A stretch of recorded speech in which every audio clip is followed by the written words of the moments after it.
All right, Tor, I'm going to share this document with you. There's only two things you really have to remember. This is the inflation, so that's 4%.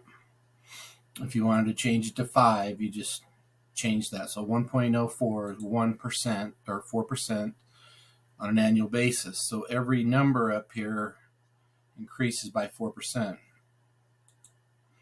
All right, so if you click this, you just can change that to a 5 if you want it to be 5%.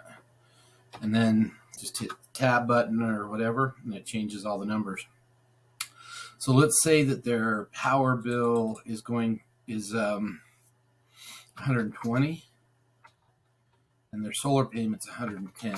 So that's all you have to do is put what their power bill is, current power bill, and their solar payment. And of course, this number never changes because it's always going to be the same.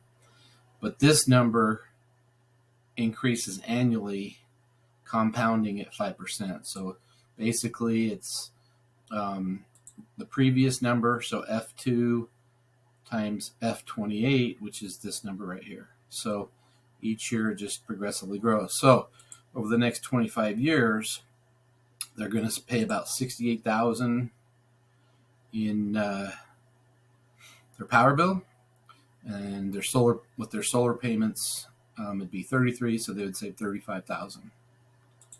Remember what this number is: J28 times 20. I'm not sure what that number is there. Anyway, don't worry about that number. So they're saving 35,000 now.